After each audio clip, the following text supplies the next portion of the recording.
Hey, good day, everybody. Welcome back to the Deal Scout. Now, I hope you enjoyed the 7 minute deal talk about crowdfunding and the different types and maybe some stigmas about crowdfunding in specific. I invited Mr. Fuzzy, which is a really, really cool name that we'll go over how you earn that. But we invited him back to share more of his story and to give us deeper insights on crowdfunding itself. So with that, Fuzzy, welcome back to the Deal Scout. Thanks, appreciate it. No, it was good. That was a good 7 minutes. I got my sweat going a little bit, but now I'm feeling good. I'm in it. Yeah. Well, after you've seen a couple thousand pitches, and I've interviewed 2,500 people, and you hear a lot about deals. I feel like if we can't articulate a deal type or explain the high level of it in a concise period, then I think that we as deal makers need to, sharpen. And I think you did such a great job. And with that, we asked you to come back onto the show to go deeper details because I was curious. Yeah. So first, let's start with this. Where did you get the nickname Fuzzy? Sure, yeah. So used to have a fairly popular little rock band back in the day, and I had a beautiful mohawk with feathers all woven into it. And I got the nickname then. Uh Eventually I had children, and all my hair, well, eventually I had children, then I started working with startups, all my hair fell out, and the nickname just stuck through all of this. And it's funny how many times people are like, it just doesn't feel very professional. But then after they work with me, they're like, I feel fuzzy every time. I feel so good every time we talk that I just kept the nickname, and it's been like a branded thing for years now. So yeah, that's how I got to that part. For sure. So you were in a rock band. What instrument did you play? So guitar and songwriter. So I used to own recording studios. That's actually how I got into crowdfunding. I had four recording studios across the United States: Detroit, Chicago, Chapel Hill, Louisville. We were building our fourth one. Had some venture capital money, and was basically kind of making a pretty unique minor league music industry thing. And it was very trendy. And then eventually my VC money ran out because I was not a hockey stick, and I found crowdfunding from that, right? Because I was like, screw that, I'll never do that again. I'm going to go this route. And yeah, so I wrote a whole bunch of songs. I got 3 albums out there. You can go search the Sugar People if you want to find that. And you can, yeah, got lots of songs out there. I wrote commercial jingles for a while. Oh yeah, I've done it all in that world. So All right, we're gonna get into crowdfunding, but good. let's stay here for a minute. Sure. We've got the Sugar People, and we got Fuzzy from the Sugar People. Yeah. How did you all come up with the Sugar People? What's the story behind that? Um, Everybody loves candy, sugar, Everybody loves sweets, candy. and Yeah. when you really get into the music, you'll find that it just warms you up. It feels good, and it was just like candy. We used to have our own candy line, like sugar, these like hard rock candy lines. We had t-shirt, we had a whole thing. We were doing all of it. This is all like early 2000s. Yeah. Kind of a whole nother land when it comes to what music is now. But yeah, that was our world. So Who was your music inspiration growing up as you were listening, to cassettes and maybe yeah. CDs and maybe even records? I don't know how old you are, but like who was your music inspiration? Oh, I'm an 80s rock and roll band. I want my some GNR, I want some lead guitar solos, I want some finger tapping, I want all that Skid Row. I want that stuff. That is my bread and butter right there. Now, Yeah. granted, the music I made is all like neo soul, like very down tempo chill, but yeah, I want a guitar solo rip into my face. Have you That's ever what I want. been have you ever been at a bar or like a club or even, whatever, just sitting there having a few drinks with some friends and then one of your songs came up on the jukebox or over top? it, I have had it where we were on a camping commercial for a while, so like music was there, which was always intriguing. But what's more weird right now is when my kids put it on Spotify, and there's this like, all right, what are you guys doing? But they're not really doing it to make fun of me. They're like, it's pretty cool. Yeah, So that's not that actually bad. more weird now is your kids listening to it and thinking it's all right. So Yeah. So in the early days of your growth, you were doing this minor league music scene, and it was doing good. You raised some capital, and you experienced firsthand the challenge of raising capital, maybe even for a not high growth hockey stick tech company, but for something that maybe wasn't the right fit. mhm. Then you landed in crowdfunding. What was that first like land in crowdfunding where you're like, wow, this is interesting? Yeah. So the way the model worked was I just saw this huge gap in actually artist development, right? So as this time, you have to think this is like MP3s are really starting to be everywhere. The iPod is coming out, and now all of a sudden it was starting to become a band has to just form and have a hit immediately. And I found that it took me years to write songs. So what I ended up doing is that we went to Kickstarter. We met Perry Chen. This is before Kickstarter existed. This is like a year before. He was in Detroit talking about, this idea of crowdfunding and Kickstarter. And I was like, hey, we need to chat. So we ended up, my business partner and I, we hounded him, we found him, and we sat down, we said, this is what we want to do, or this vision we have. And he's like, you got to look at Kickstarter, this thing I'm building. So we ended up having, I don't even know, the 20th or 30th Kickstarter ever. And the model was a band would come to us, we would crowdfund a 7-song EP live in front of a studio audience, and we would produce that content. So they'd get a video, they'd get a 7-song EP. And then eventually I partnered with a vinyl company that we were putting out vinyl. Again, think of that. This is like 2006, 2007, right? So what would happen is I would basically have everything you need to see if a band could be signed or not signed, right? I had their data. I had how many people supported it. I had what products they were purchasing. If there was a bad member in the band, I'd be like, gotta get a new bass player, right? I had all of this data. So we ended up getting like 7 or 8 bands signed, one of them being Greta Van Fleet. You might know them. They were one of our early bands. I have them recorded at like 14. So we were building this process. So a band could grow in our system and then go to other locations, Chicago, Chapel Hill, Louisville. So the goal was to have these all across the United States. And that's where VC kind of got excited about it. Was like, hey, I think there's a scalable model here. What really happened is social media changed. So Facebook changed. You had to start running ads. There was no organic traffic. And now all of a sudden my business model did not look as good when I have to spend, I don't know, $10,000 in paid media to get a band, recognized to raise some capital. So that's where it just started to shift and kind of unravel. But that's what I was building, sort of a mini data company around content for each one of these artists to see if they're good or not. Yeah.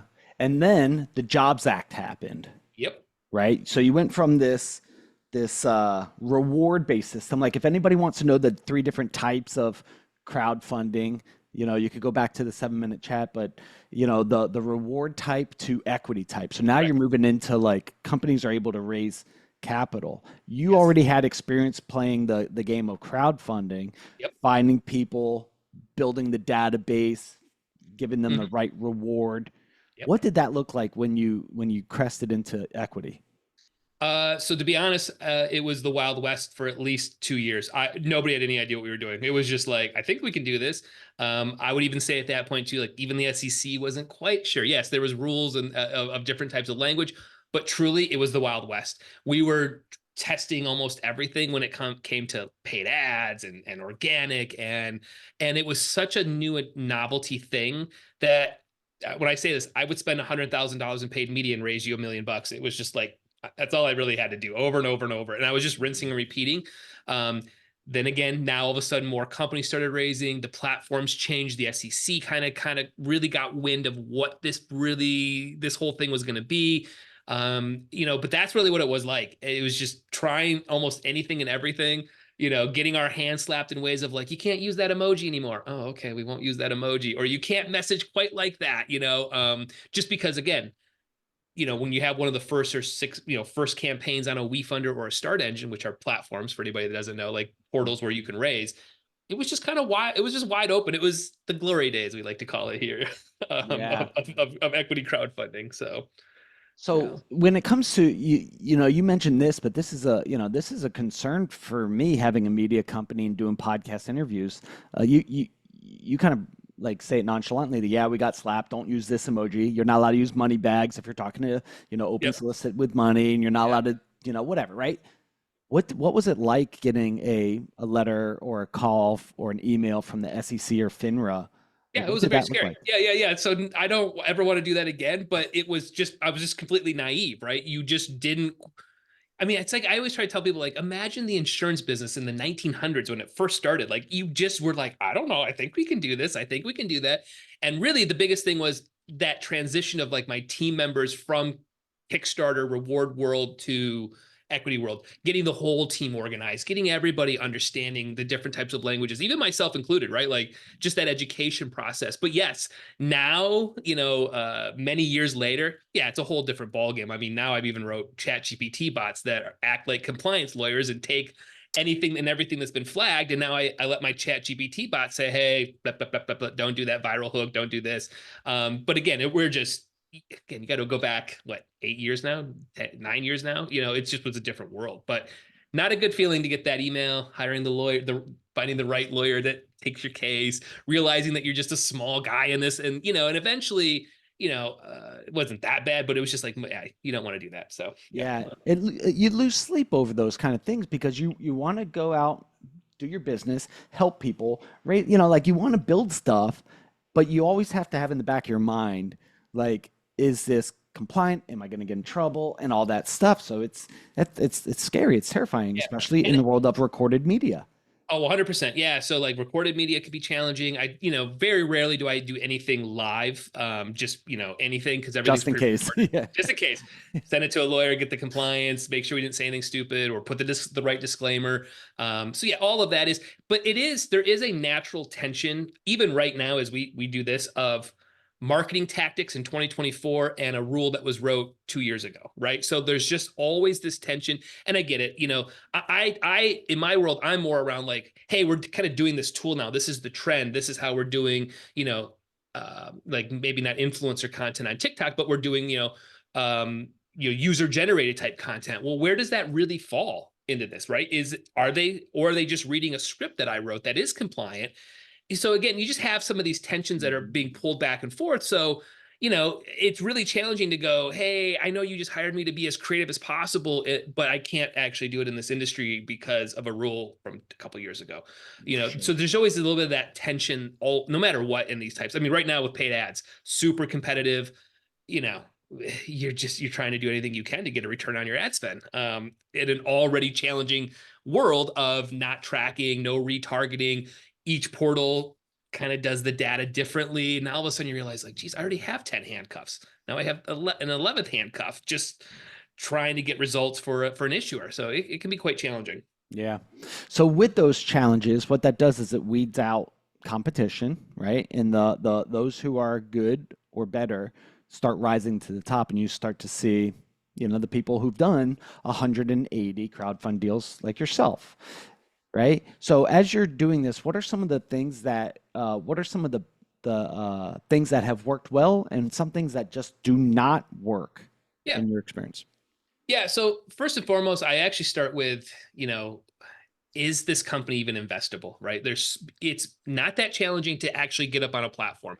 Yes, it's work. Yes, you got to file a Form C and you got to go through all these headaches, but like it's, it's filling out paperwork at the end of the day, right? The next big challenge is, are you even marketable? And my biggest thing is, can I first get my mom to actually understand what it is? That's my running joke, is my mom's name is Cookie. I'm like, can I get Cookie to understand what you're doing? And you'll be blown away on how many times it's like, yes, they have an idea that is phenomenal in 20 years from now, or it's so in the weeds of a cancer drug thing that only this one specific doctor would even understand this language or this term, these terminologies.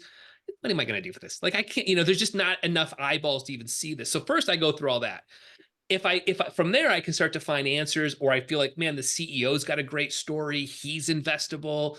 Then I can start to shape what's my outreach. And now it's going to probably be a lot of email outreach, LinkedIn outreach. What I refer to that as sort of internal spheres of influence. Like, who could I email today? Who could I, who could I have an event for, right? These things I could truly control. And then I have an external sphere of influence. And that's going to be like, oh, I put out one social media post on LinkedIn. Oh, all right. Well, like, that's great. But you really got to have a combination of this external and this internal, and you have to, and where that Venn diagram is what ultimately will start to work for your campaign. And it could be different for everybody, right? Like, hey, I just want to do podcasts. Podcasts are going to send you into an opt-in page. Opt-in page is going to have a welcome flow, right? That might be for one issuer. We might do an evergreen webinar for another, just because it needs more education. But the biggest thing is, I got to find a way to get 25 to 30 touch points before even anybody thinks about investing. Like, if I don't get that, nobody's investing. So how do I get those many touch points as cost effectively as possible, as quick as possible, and also have the touch points be sticky, like they actually stick, not just like, a social media post on a Tuesday afternoon. So Yeah, for sure. And what I heard is, as you're approaching this, is this company investable? Is it marketable, right? yeah. So investable, what are some of the key components on if you're looking at a company and going, this is not investable versus this is?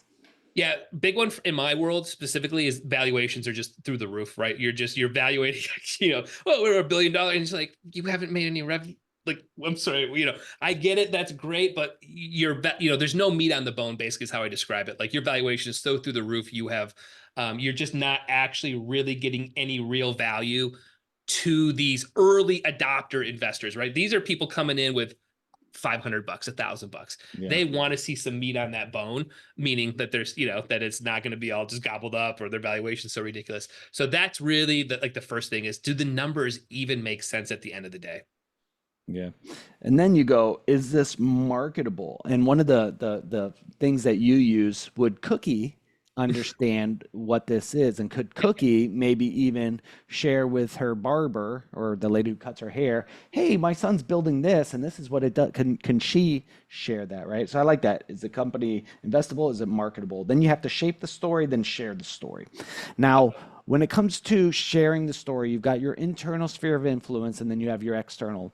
One great thing that I've seen in crowdfunding is you're able to share with the world.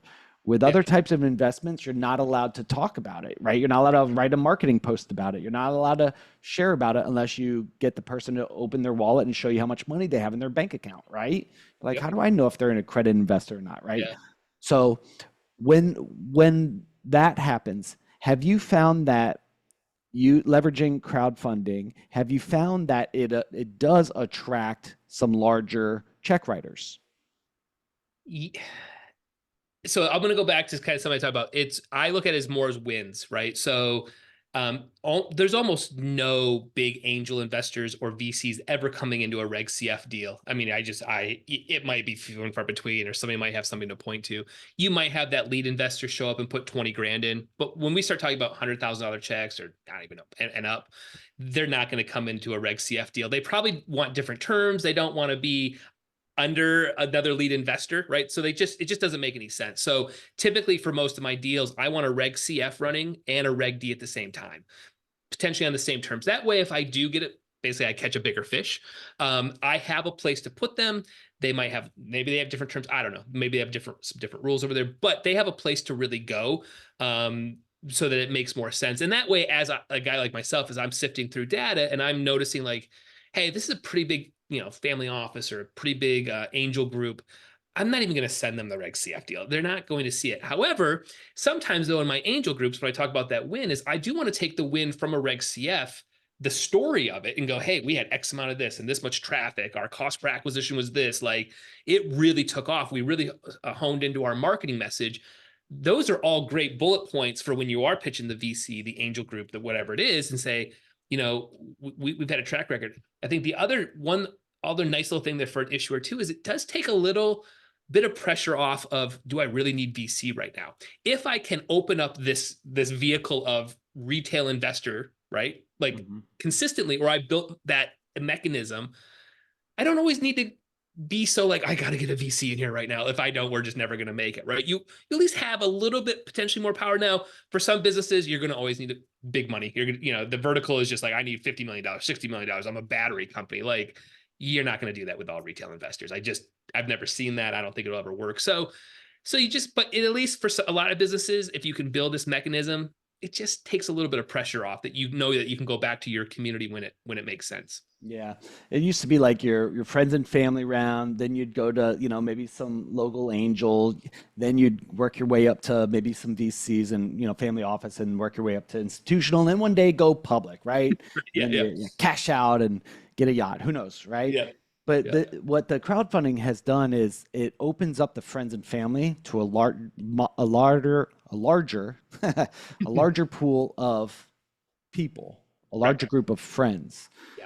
Um, as you've done this and as you're building this out, you said in our first interview together, the 7 minute series, you talked about keeping the cap table clean. Now, people could always go back and listen to that, but you said that there's a few things you might want to do with keeping your cap table, your capitalization table clean. Yeah. For instance, maybe using a safe or Mhm. an SPV.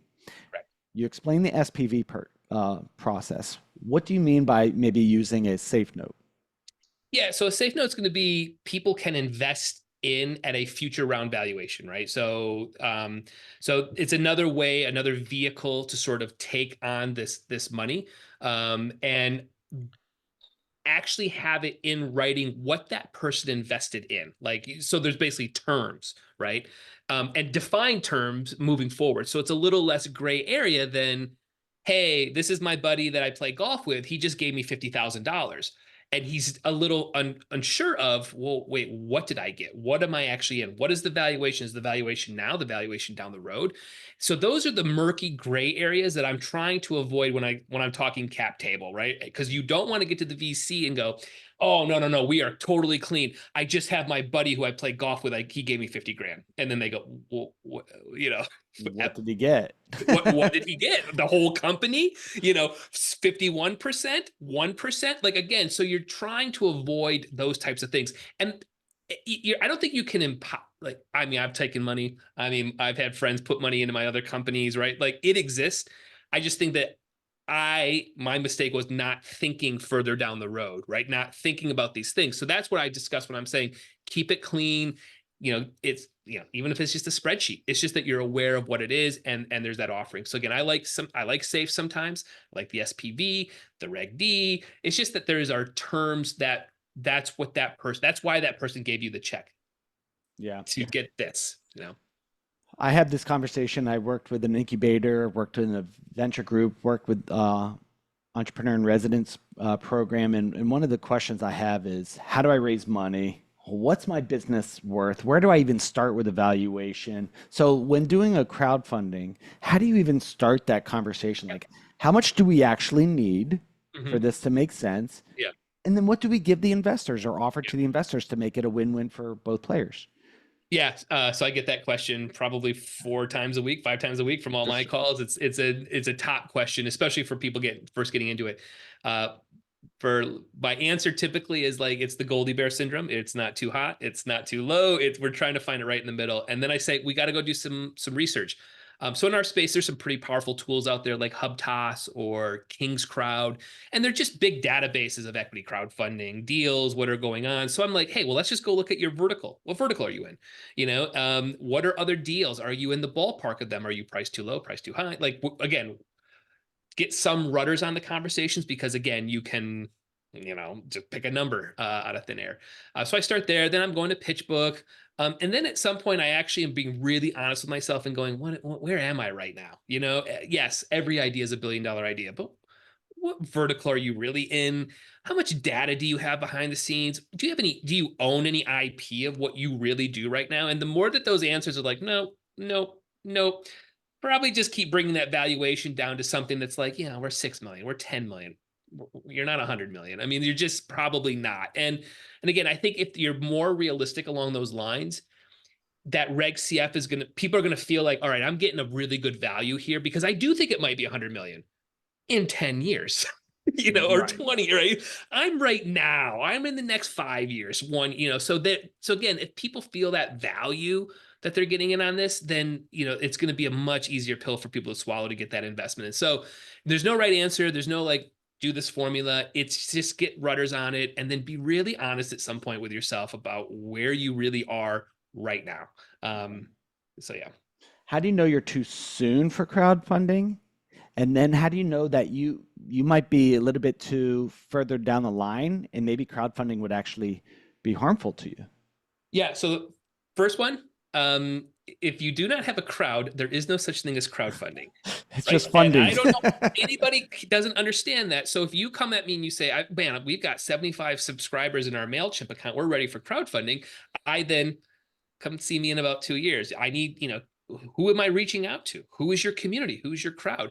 That's the work. Again, getting on a portal is not the work. The work is, I've got 10,000 absolutely rabid fans who want to get in on this, or hey, I'm an e-commerce company and we've sold a bunch and we think people would really come to the plate to let us grow. If that doesn't exist, I don't know what do you want me to do, right? So that's what it looks like to see if you're too early. Now, that doesn't mean crowdfunding doesn't make sense. It's just your work then is to build that crowd, lead generation, getting your newsletter up, getting this community built. If you don't have it, there's just nobody. Who do you want me to talk to? Now, the other question is a little bit more interesting. I think that there's a real trend happening right now, and I'm seeing it across a lot of these angel groups and stuff, companies that are really established. They've been in business. I'll give you an example one. I have a Social Security disability company. They've been in business 25, 30 years. But they're looking at crowdfunding more as a community round instead of crowdfunding. And what I mean by that is Mm. like 10 investors, not 5,000 investors. So still a Reg CF, but they only want to raise 2 million to move some investors around or buy out an investor, right? So they're just looking at it differently than we're going to go run Facebook ads and build this huge. They're saying we're going to use this exemption to actually be more, just to be strategic and put $2 million in through this and, do a couple things. But they've got a track record of 30 years in business and, all this sort of stuff. So it's been intriguing. And I think we're going to see more and more of that as people, or as this industry kind of matures and people look at it more of a community round instead of this crowdfunding, which has 3 different terms like we started in the beginning, right? Like, For which is sure. somewhat confusing. So Yeah. So this is interesting. So you're seeing more mature companies come through leveraging crowdfunding almost as a community round, but they're using it to provide maybe liquidity for an investor and maybe clean up the cap table. That I've never thought of it that way. yep. Yep. Ah, That's a lot of me here. I got 5 or 6 companies right now these are businesses. I would not call these a startup. They're a business, and they're just, the more that they really get into the exemptions and the rules and what we can and can't do, it makes a lot of sense, and you can still open it up. So you can still do, again, both a Reg D and a Reg CF. So let's say even if you wanted to open it up for your employees, I got one company that's got 100 employees. Maybe there's like a stock option into this thing somehow, but you build it into this exemption, and it's just, again, keeping cap tables clean, being being on the up and up with the FINRA and the SEC, right? You're doing it all the right way. So there's just interesting things that I think are going to continue to happen in this. That's what I'm excited about in the industry, is how does it get out of mom and pop's garage to a company just looking at it differently, and going, oh, this is an interesting option for us. yeah. Yeah. Super, super fantastic. I love, I never thought of it that way you always think of it as a startup. You always think of it as the band back in the day looking to raise some money so they could scratch a final. So like that's very interesting of more mature companies leveraging these tools to raise some capital and do some interesting Yeah, things with it. Wow, cool. Thanks for sharing that. That was of course. very fantastic. So when you're working with a startup comes to you, or a business, Yeah. heck, a business comes to you, they got an investable business, they've got something that could be marketed pretty well, they've got a story that could be shared, and then they go, okay, nuts and bolts, what's it look like, right? Like we're looking to go this route or this route, and maybe that route is, we're going to hire an investment banker, or we're going to, hire someone to do investor relations and try to raise money from friends, family, family office, whatever. First, Yeah. crowdfunding. What are the nuts and bolts of, like, how do you weigh that out? Yeah. So, one, first listening to the CEO and what what their goals are, and then pushing them into the right bucket. Sometimes the right thing is to go get that broker dealer or that investment banker and just go after, very specific types of investment. It's very similar to me. Like, that's a ground game. You got to get meetings. How many meetings can I get? Can I get 10 meetings a month? Can I convince that person? Can I do follow up? So again, now in my world, that's just a really solid CRM and I don't take no for an answer mindset, right? Like just banging it. That's a vehicle, and that exists. In my world, I start to build, whoa, what is this crowd and community? So I start with educating everybody on 4 personas. First persona is people that know you, know your brand, know what you guys do, but have no idea what equity crowdfunding is. So how can my marketing remove any assumed knowledge? I have never heard of Start Engine, WeFund, or Republic. Nobody's ever heard of these things, right? So how do you educate that community as to what they're even going to get into? Second one is going to be people that know the brand and know crowdfunding. That might be 20 people. It's just not a huge list, but okay, we need them to invest on day one so that we get some momentum, right? So how do we get them kind of prepped? Third one is people that know crowdfunding but don't know your brand. So great, you're in my newsletter to 25,000 investors. They could invest in everything today. They can invest in Tesla and Apple. Like, why are they investing in you, right? So I have to educate that. And then the fourth persona is people that don't know either. They don't know your brand and they don't know crowdfunding. So now I think Facebook ads. All right, are we just going to run Facebook ads and spend hundred thousands of dollars? Maybe, but more than likely we're not doing that because we're doing some sort of fundraising. So I try to make sure that my expectations are set with that issuer to say it's only these 4 personas. Now, how are we attacking? So it might be persona 1 and persona 3. Great, we're going to target my investor list, or if you're on Start Engine, they have an investor list. But friends and family or people in your community, they need to get this type of marketing. And you're really trying to build out these flows and funnels to get those touch points up as high as possible. So almost all of it's going to be lead generation, investors opting in, and a very long nurturing sequence that just basically takes this whole 40-minute conversation and then here's a little email, here's a little email, here's a little email, what they're actually getting into if they decide to put their social security number into a website they've never heard of, right? Like, Right. what are they getting for that? Because that is a big ask in today's world, right? So, that's what we're doing, is just making those touch points happen and then turning the levers on and off based on, budgets, based on audiences, verticals, time of the season. Is it winter? Is it July 4th and nobody's investing all week? Again, all of these things start to play into those types of raises, and I'm the guy pulling those levers behind the scenes or advising on which way we want to go. Yeah, super interesting. So as they go through this, probably the most valuable is where they know crowdfunding and they also know you, right? So they get crowdfunding and they also know you, right? That's the layups.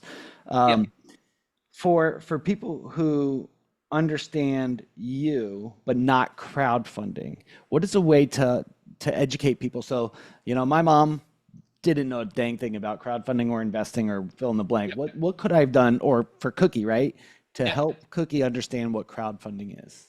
Yeah. So a lot of these are platforms that require you to just log in and make an account, right? So just imagine, you got to go and actually put your email address, connect your bank account, put a credit card information in, right? So just basically establishing yourself on the platform or portal that you're going to use.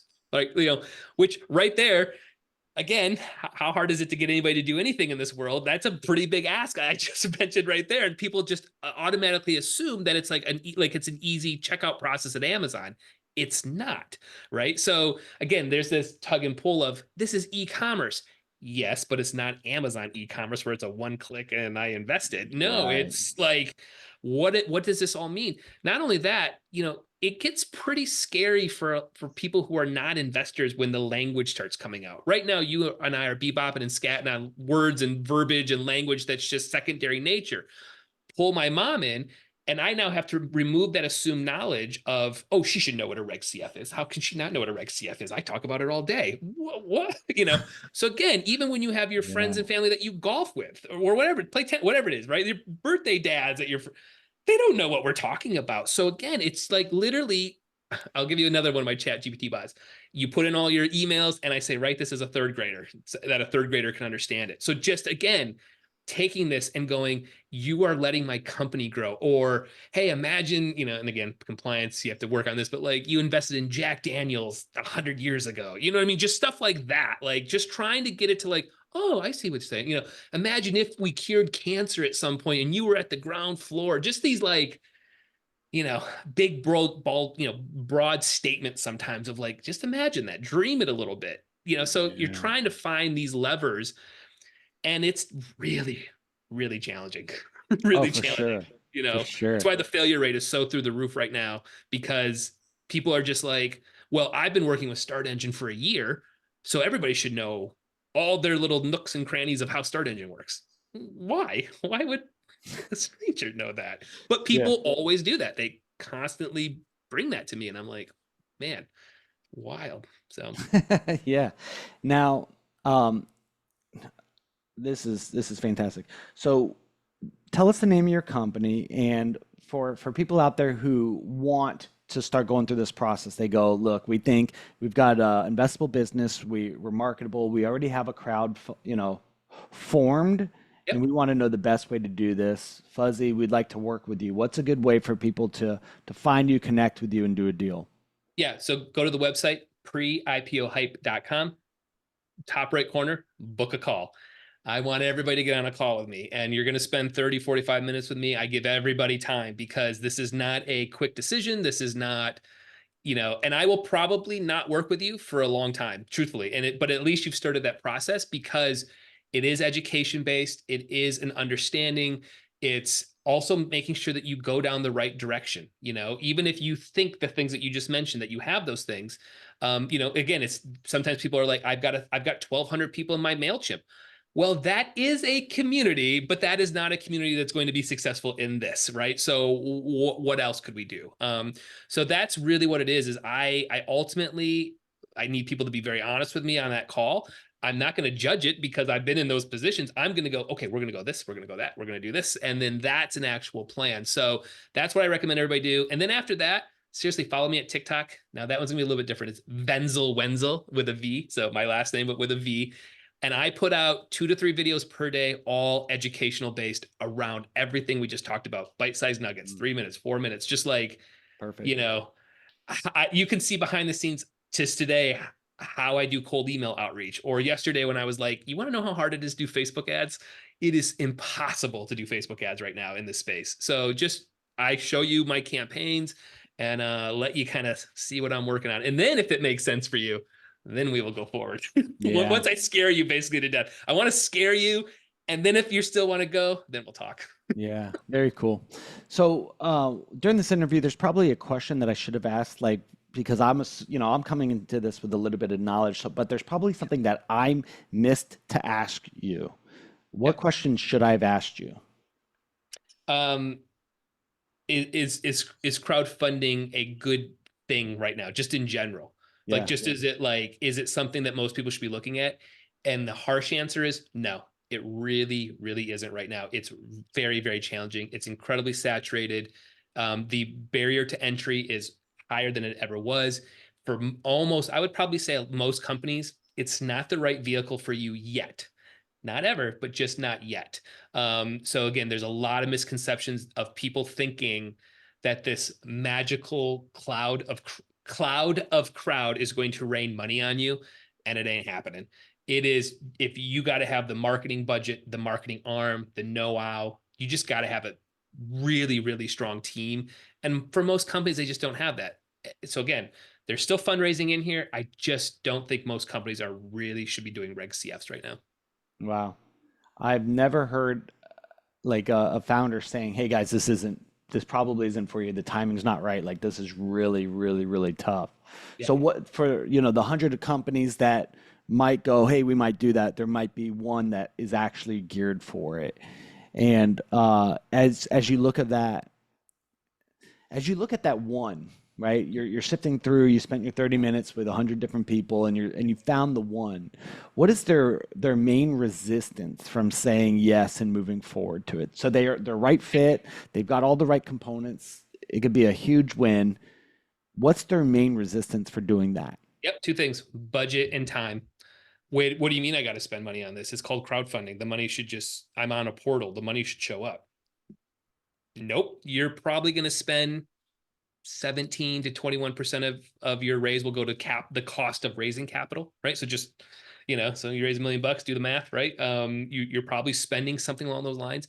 And then the other thing is applying your timeline to this adventure, going, I need to have this money raised by May 31st.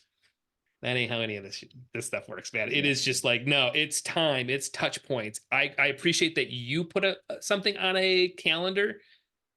It's just really, really challenging to go, I will make investors invest by this day. It's just not how we work as humans, right? It's just like, I'll do it when I get to it, or when I'm, not distracted or not thinking about all the other stuff. So yeah, those 2 things, are the barrier to entry for most people to look at it. When I really get in the weeds, they get a little nervous. So Yeah, pretty cool. Pre-IPOhype.com is a great place to go and learn more about this. See if you are one of those companies that this would work really well for.